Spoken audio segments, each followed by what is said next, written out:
नमस्कार। इस वीडियो में आपका स्वागत है। पिछले वीडियो में हमने सेंट ऑगस्टाइन के विचारों का अध्ययन किया था और आज हम मध्यकाल के महानतम विचारक सेंट थॉमस एक्विनास के विचारों का अध्ययन करेंगे। एक्विनास न केवल 13वीं शताब्दी का महानतम विचारक था, वरन संपूर्ण मध्यकाल का महानतम विचारक माना जाता है। यदि उसके जीवन पर दृष्टिपात करें तो 1225 में उसका जन्म हुआ था और 50 वर्ष से भी कम वर्ष की अल्पायु में 1274 ईस्वी में उसका देहांत हो गया था। इतनी कम उम्र में इतने महान विचारों का सृजन करना इस बात को दर्शाता है कि वह कितना प्रतिभाशाली व्यक्तित्व रहा होगा। इटली के नेपल्स प्रांत के एक्विनो नामक नगर में उसका जन्म हुआ था। वह एक कुलीन पारिवारिक पृष्ठभूमि से संबंध रखता था और उसके परिवार में उसके पिता का जो संबंध है वो रोम के सम्राट और फ्रांस के राजा के साथ था। बचपन से ही थॉमस एक्विनास वैराग्य वृत्ति का धारक था और सांसारिक विषयों में उसकी रुचि नहीं थी। बचपन से ही उसने अपनी प्रतिभा का परिचय देना प्रारंभ कर दिया था और शिक्षा ग्रहण करने के उपरांत वह प्रारंभिक शिक्षा ग्रहण करने के उपरांत वह परिवार के कड़े विरोध के उपरांत भी उसने डोमिनिकन ऑर्डर में संन्यास ग्रहण कर लिया। अपनी विश्वविद्यालयी शिक्षा उसने पेरिस विश्वविद्यालय से प्राप्त करी और पेरिस और कोलोन में वह तत्कालीन महानतम विचारक एल्बर्ट महान का शिष्य बन गया। एल्बर्ट महान उस समय अरस्तु के ग्रंथों का अध्ययन कर रहा था और एल्बर्ट के जीवन का ध्येय ईसाई धर्म के प्रकाश में अरस्तु की शिक्षाओं को प्रस्तुत करना था। अपने गुरु की इसी विचार श्रृंखला को उसने आगे बढ़ाया और एल्बर्ट के तरह ही उसने अपने जीवन का ध्येय अरस्तु की शिक्षाओं को ईसाई धर्म के प्रकाश में प्रस्तुत करना बना लिया। उसके जो प्रमुख ग्रंथ हैं उन ग्रंथों में सुम्मा थियोलॉजिका का नाम सबसे प्रथम स्थान पर रखा जा सकता है। उसकी ग्रंथ राशि बहुत विशाल थी और कैटलिन के अनुसार उसने लगभग 60 ग्रंथों की रचना की थी। सुम्मा थियोलॉजिका में वह उस अपने समग्र विचार राशि का निचोड़ प्रस्तुत करता है, जिसमें जीवन के समस्त पक्षों का विस्तार से उल्लेख किया गया है। राजनीति, धर्म, पारलौकिक जीवन, आर्थिक जीवन, मनुष्य का उद्देश्य, सभी प्रकार के विचारों को समाहित किया गया है। राजनीतिक दृष्टिकोण से उसके जो प्रमुख ग्रंथ हैं उनमें De Regimine Principum, commentaries on Aristotle, जिसमें उसने अरस्तु के पॉलिटिक्स और एथिक्स का पर टीका करी थी और उसकी जो टीका है वो मध्यकालीन टीकाकारों में सर्वाधिक महत्वपूर्ण और प्रामाणिक टीका मानी जाती है, क्योंकि उसने अरस्तु के जो पंक्तियां हैं, अरस्तु के जो विचार हैं, उनको उसी के शब्दों में उद्धृत करके उनकी टीका प्रस्तुत की थी। अन्य पुस्तक हैं rule of princes, to the king of Cyprus, on kingship और सुम्मा कॉन्ट्रा जेंटाइल्स। इस प्रकार से राजनीतिक दृष्टिकोण से महत्वपूर्ण इन ग्रंथों में उसके राजनीतिक विचारों का अध्ययन हम कर सकते हैं। एक्विनास की महानता का आधार क्या है?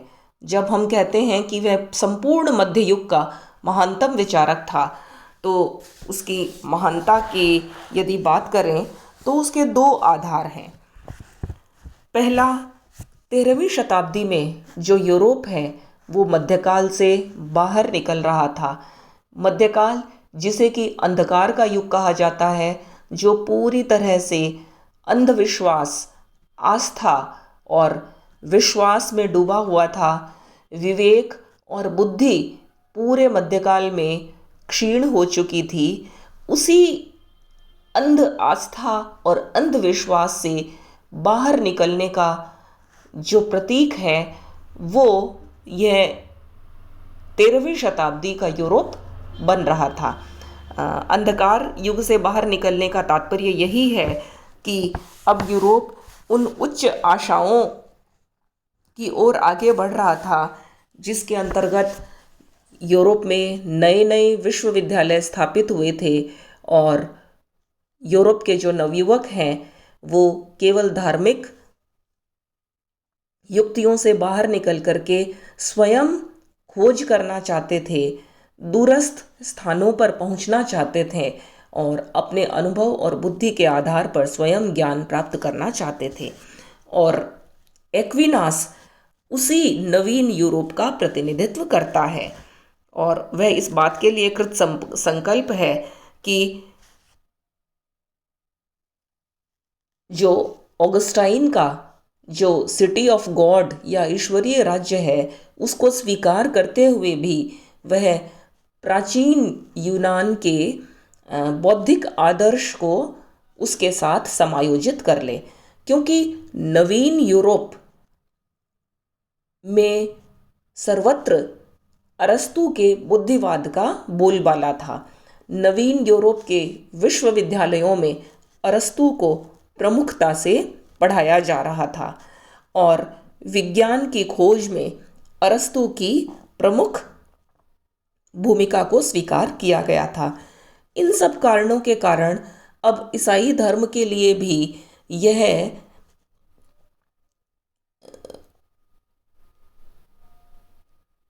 इस प्रकार का अरस्तु से अपने आप को अलग रखना और अछूता रखना संभव नहीं रह गया था। ईसाई धर्म प्रचारकों ने पहले तो अरस्तु की शिक्षाओं के अध्ययन पर प्रतिबंध लगा दिया, किंतु जब उन्होंने देखा कि अरस्तु पर लगाया गया प्रतिबंध अधिक कारगर साबित नहीं हो रहा है, तब उन्होंने यह ठीक समझा कि अरस्तु की शिक्षाओं के प्रकाश में हमें पुनः ईसाई धर्म की शिक्षाओं का अध्ययन करना चाहिए या उसका परिवर्तन प्रस्तुत करना चाहिए। और यही महान कार्य एल्बर्ट महान ने प्रारंभ किया और सेंट थॉमस एक्विनास ने उसको पूर्णता प्रदान करी। जो दूसरी महत्वपूर्ण बात जो उसकी महानता का आधार है वो ये है कि सेंट थॉमस एक्विनास ने संपूर्ण मध्यकाल का, बल्कि मध्यकाल से भी पहले जो यूनानी विचारधारा है, जो रोमन विचारधारा थी, जो एपिक्यूरियन और स्टोइक विचारधारा थी, और मध्यकाल की जो ईसाई विचारधारा जिसका प्रतिनिधित्व सेंट ऑगस्टाइन इत्यादि महान ईसाई विचारकों ने किया था, उन सब का एक संश्लेषणात्मक और समन्वयात्मक निचोड़ वह अपने विचारों में प्रस्तुत करता है। अर्थात उसने प्राचीन और मध्यकाल के समग्र विचार को एक ही कड़ी में, एक निरंतरता में जोड़ने का प्रयास किया और यह श्रेय किसी अन्य मध्यकालीन विचारक को नहीं दिया जा सकता। यदि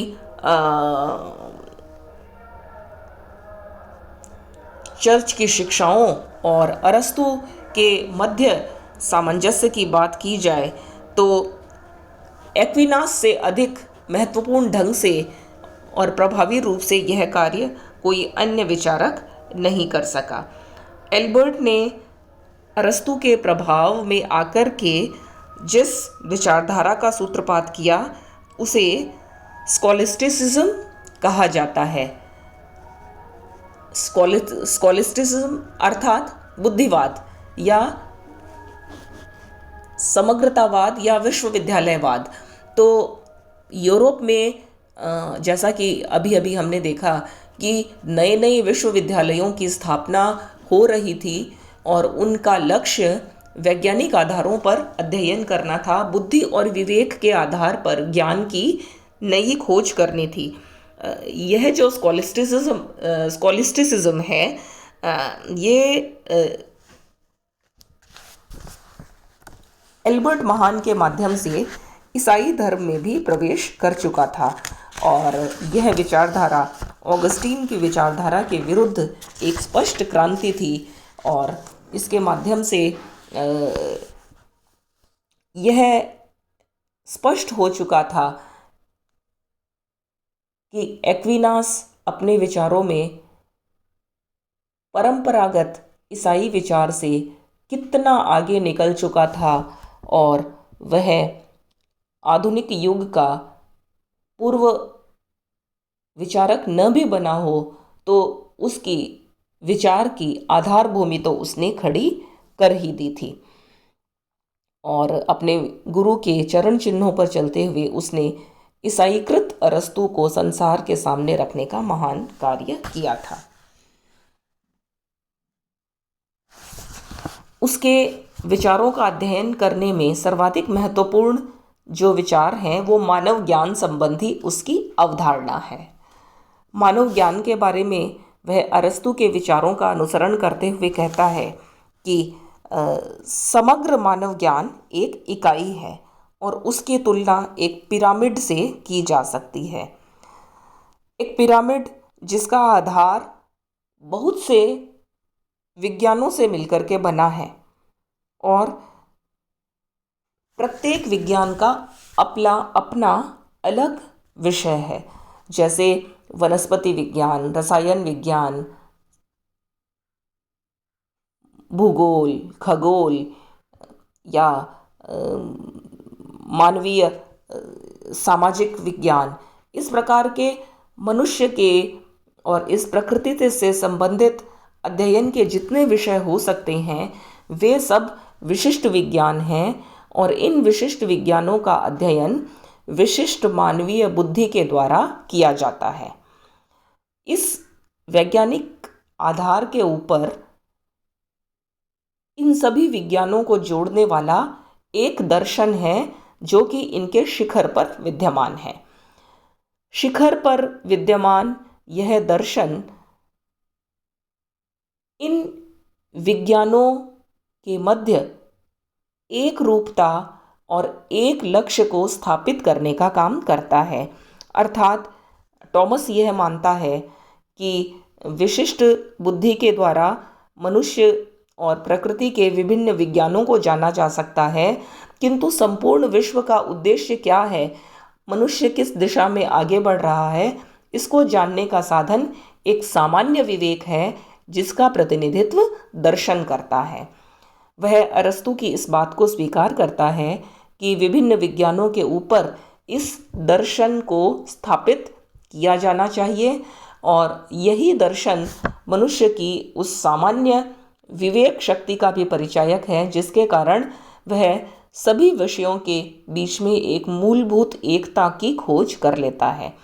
यहाँ तक वह अरस्तु को स्वीकार करता है, किंतु इस पिरामिड के शिखर पर जहाँ अरस्तु दर्शन शास्त्र को स्थापित करता है, वहीं एक्विनास इस दर्शन शास्त्र के ऊपर भी एक अधिक महत्वपूर्ण शिखर का निर्माण करता है जिसको वह ईसाई धर्म के द्वारा स्थापित श्रद्धा या विश्वास की संज्ञा देता है।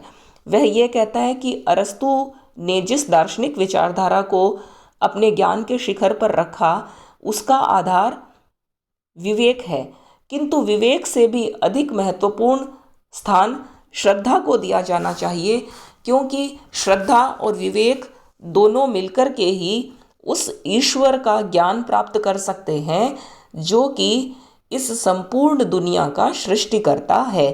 इस प्रकार विश्व को जानने का साधन केवल विवेक नहीं हो सकता, उसको जानने का साधन तो ईश्वर के द्वारा मिली हुई श्रद्धा और अनुकंपा ही हो सकती है।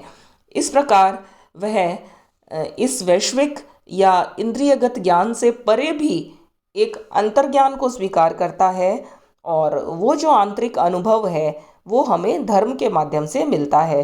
इसलिए वह दर्शन के ऊपर धर्म को स्थापित करता है, विवेक के ऊपर श्रद्धा और विश्वास को स्थापित करता है, या बहुत सरल शब्दों में कहें तो वह सर्वाधिक इस ज्ञान संबंधी पिरामिड में सर्वोच्च स्थान चर्च के द्वारा दी गई शिक्षाओं को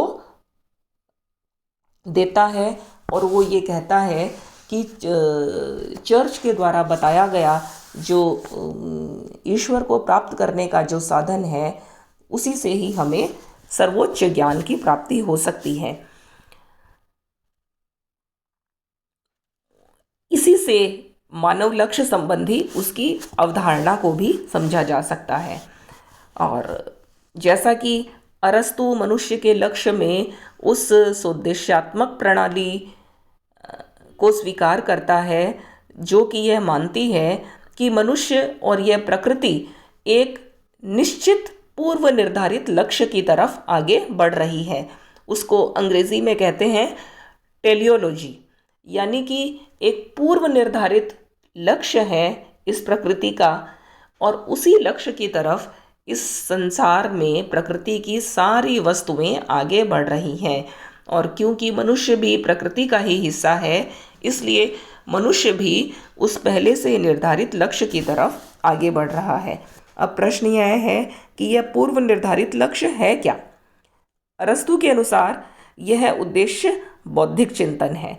बुद्धि और विवेक के द्वारा चिंतन करके सर्वोत्कृष्ट शुभ जीवन को प्राप्त करना, यही इस प्रकृति का उद्देश्य है और यही मनुष्य का भी उद्देश्य है।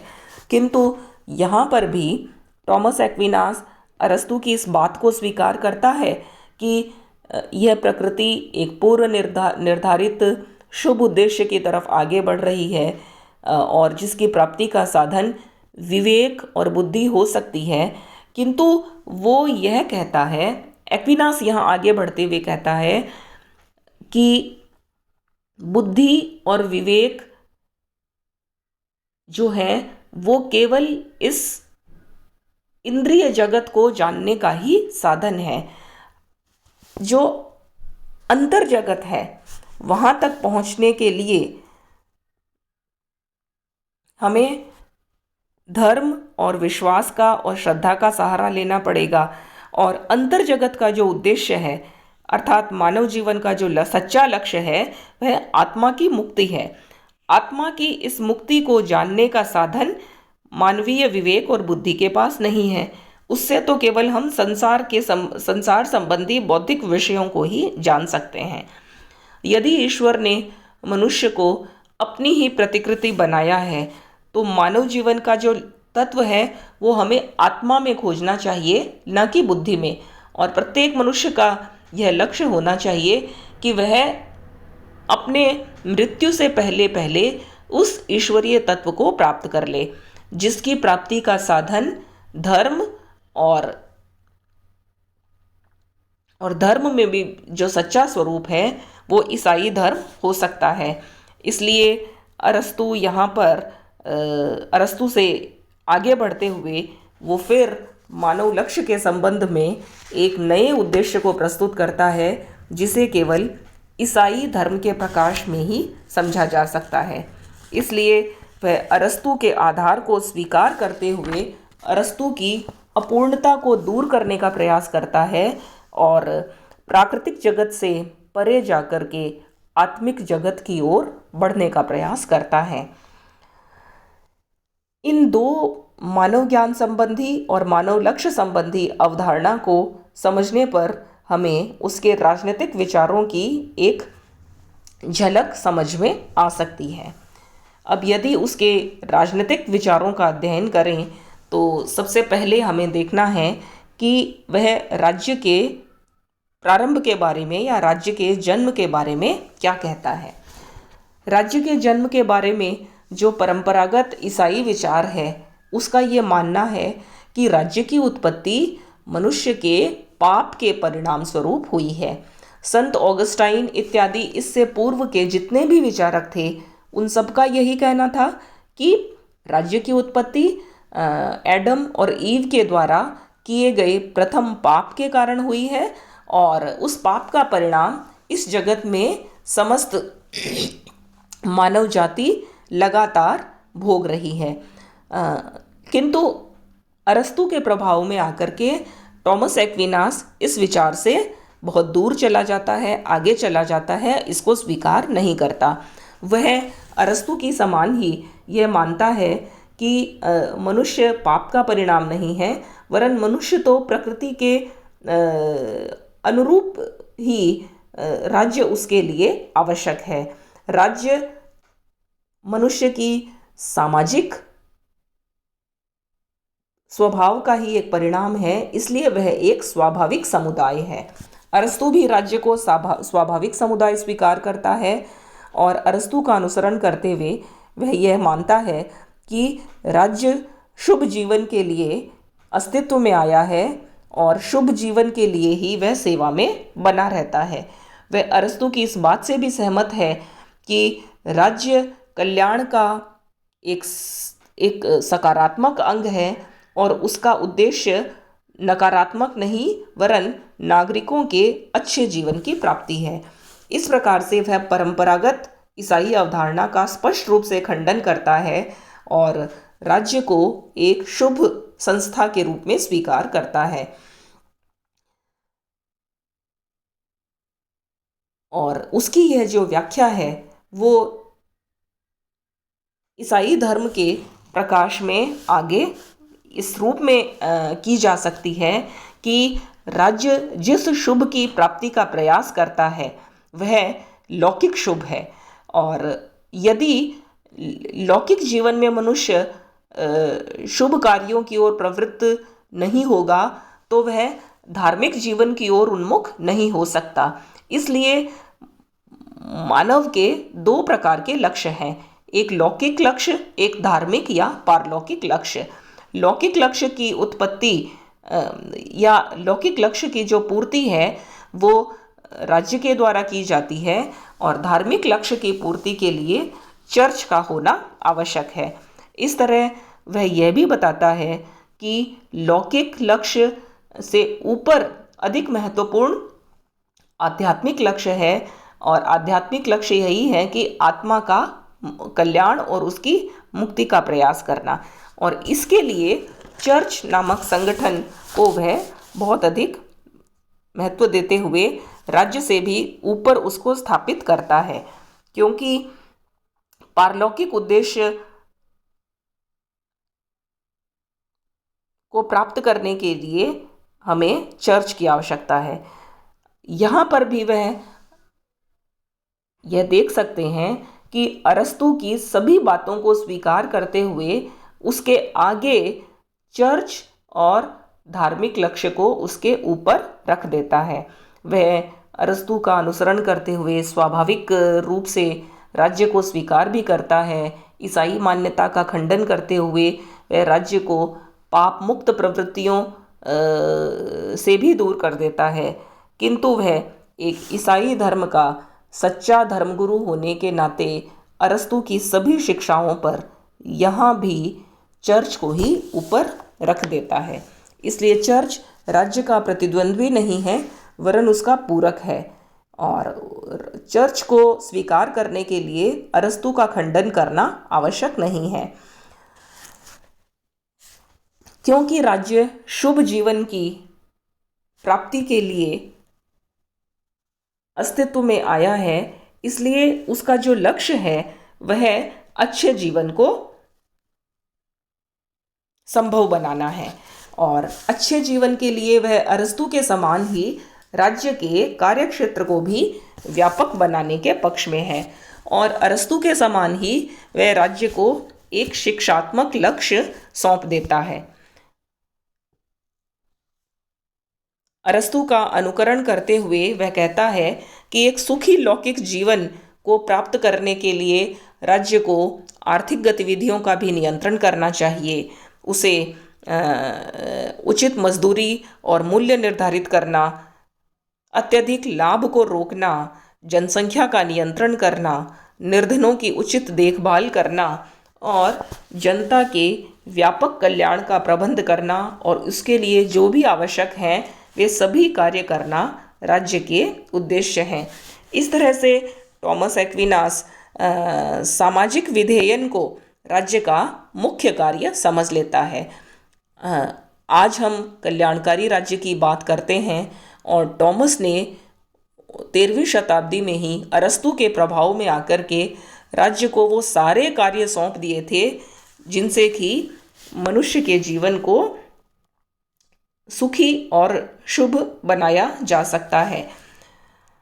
किंतु वह एक कदम आगे बढ़ता है अरस्तु से और वो ये कहता है कि राज्य का कार्य यदि संपूर्ण शुभ को प्राप्त करना है तो अंतिम शुभ, क्योंकि आत्मा का कल्याण और आत्मा की मुक्ति है, इसलिए अंतिम शुभ की प्राप्ति के लिए उसे चर्च की सहायता करनी चाहिए, क्योंकि अंतिम शुभ या आध्यात्मिक कार्यों को करने का जो अधिकारी है वह चर्च ही है।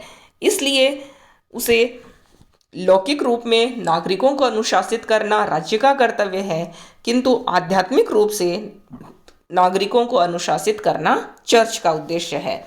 इस तरह से वह यहाँ भी अरस्तु को स्वीकार करते हुए अरस्तु की शिक्षाओं के ऊपर चर्च या आध्यात्मिक शिक्षाओं को स्थापित कर देता है। इन्हीं विचारों पर चर्च और राज्य के आपसी संबंधों को भी जाना जा सकता है। यहाँ यह स्पष्ट है कि वह चर्च की महत्वपूर्ण स्थिति को स्वीकार करता है, किंतु एक्विनास यह भी कहता है कि राज्य मनुष्य के लिए स्वाभाविक है, वह मनुष्य की सामाजिक प्रवृत्ति का ही परिणाम है। इसलिए जो संगठन मनुष्य के स्वभाव के कारण उत्पन्न हुआ है वह संगठन चर्च या किसी अन्य सत्ता के अधीन नहीं रखा जा सकता।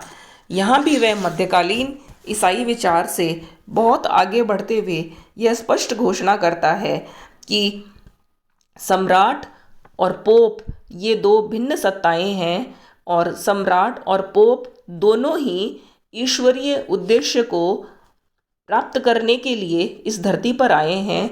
इसलिए सम्राट अपनी शक्ति चर्च या पोप से प्राप्त नहीं करता, वरन वह भी पोप के समान ईश्वर का ही प्रतिनिधित्व है। इसलिए स्पष्ट रूप से वह यहाँ राज्य को चर्च के नियंत्रण से मुक्त करके उसे एक स्वतंत्र संस्था के रूप में स्थापित कर देता है। वो ये मानता है कि लौकिक कार्यों में सम्राट को स्वतंत्रता पूर्वक अपने कार्यों को संपादित करना चाहिए, किंतु आध्यात्मिक विषयों में उसे पोप के अनुसार कार्य करना चाहिए। तो इस तरह से उसके दर्शन का यह परिणाम निकलता है कि वह पोप को राज्य के ऊपर कोई प्रत्यक्ष अधिकार नहीं देता और इस प्रकार से वह मध्यकालीन ईसाई विचार को अस्वीकार कर देता है कि राज्य अपनी शक्ति चर्च से प्राप्त करता है या सम्राट पोप से नीचे है, वरन उसकी नज़र में सम्राट और पोप दोनों ही समानांतर सत्ताएं हैं और एक यदि लौकिक पक्ष को संपादित करता है तो दूसरा आध्यात्मिक पक्ष को संपादित करता है। उसके जो अन्य विचार हैं राजनीतिक विचारों में, उनमें सर्वाधिक महत्वपूर्ण है उसके शासन प्रणालियों के बारे में विचार।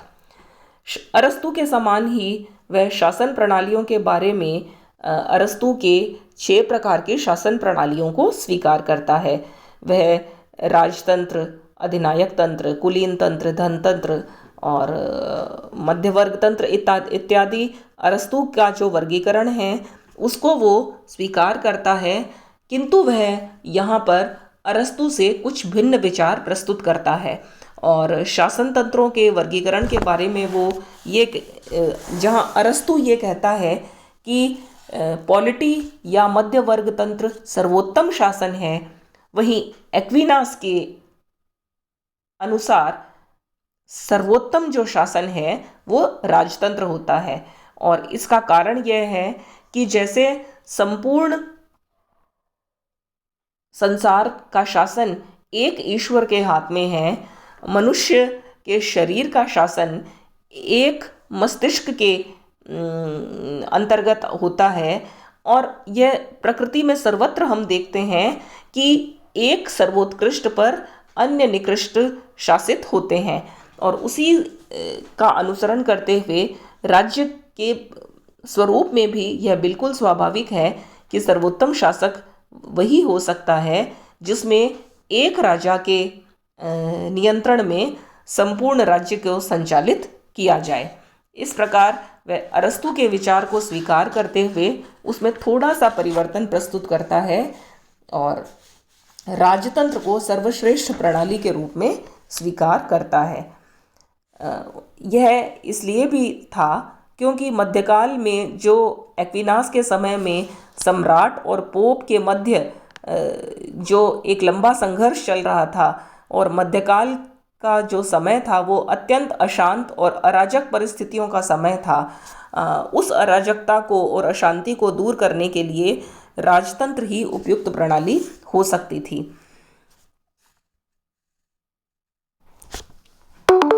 टॉमस एक्विनास संपत्ति और दास्ता संबंधी विचारों में भी अरस्तु का अनुसरण करता है। संपत्ति संबंधी विचारों में वह मानता है कि संपत्ति मनुष्य के लौकिक विकास के लिए आवश्यक है। यदि उसको लौकिक रूप से सुखी रहना है तो उसके पास संपत्ति होनी चाहिए, किंतु वह संपत्ति के सामूहिक उपयोग का विचार स्वीकार करता है। अर्थात संपत्ति का जो उपयोग है वह सामूहिक रूप से होना चाहिए और संपत्ति की अधिकता पाप का कारण बनती है। इसलिए संपत्ति मनुष्य के पास न अधिक होनी चाहिए और न कम होनी चाहिए। दास्ता के बारे में वह अरस्तु के विचारों को स्वीकार करते हुए उसे स्वाभाविक संस्था के रूप में स्वीकार तो करता है, किंतु यहाँ उसके विचार अरस्तु और ऑगस्टाइन से मेल नहीं खाते। वह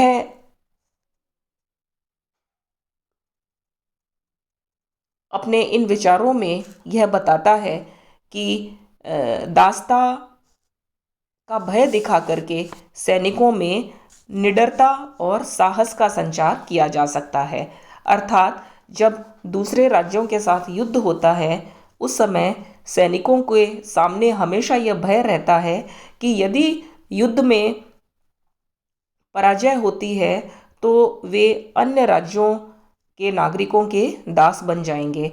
उसी भय के कारण वे वीरतापूर्वक लड़ते हैं। इस तरह से सैनिकों में वीरता और साहस का संचार करने के लिए दास बनाए जाने का भय हमेशा ही उनके सामने रहता है।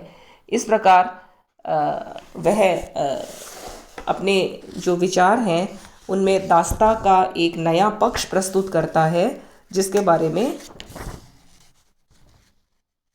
अरस्तु ने और ऑगस्टाइन ने नहीं कहा था। और इस प्रकार से उसके द्वारा जो संपूर्ण विचार प्रस्तुत किए गए हैं उन विचारों का सार यही है कि एक्विनास अरस्तु के विचारधारा को प्रत्येक स्थान पर स्वीकार करता है, किंतु उस विचार के भवन के ऊपर अरस्तु को स्थापित कर देता है। चाहे वह राज्य की उत्पत्ति की बात हो, चाहे वह मनुष्य के लक्ष्य की बात हो, चाहे मानव ज्ञान की अवधारणा हो, चाहे दास्ता का प्रश्न हो, संपत्ति का प्रश्न हो, सरकारों का वर्गीकरण हो, प्रत्येक स्थान पर वह अरस्तु को स्वीकार करता हुआ चलता है और अरस्तु की अपूर्णता को पूरा करते हुए ईसाई मान्यताओं को उसके ऊपर आरोपित कर देता है। इसीलिए उसे मध्यकाल का अरस्तु भी कहते हैं। एक्विनास को मध्यकाल का अरस्तु कहने के पीछे एक यही मंतव्य है कि ईसाई धर्म अरस्तु की जो विचारों की जो बाढ़ थी, जो उस समय विभिन्न विश्वविद्यालयों में आ चुकी थी और सभी विश्वविद्यालय में अरस्तु को प्रमुखता से पढ़ाया जा रहा था, उस वैज्ञानिक अध्ययन के बाढ़ में ईसाई धर्म को किस प्रकार से रोक करके रखा जाए, यह उद्देश्य सभी धर्म उस समय के धर्मगुरुओं का था, किंतु एक्विनास उस उद्देश्य की पूर्ति में 100% सफल रहा, इसीलिए उसे मध्य युग का अरस्तु भी कहते हैं। धन्यवाद।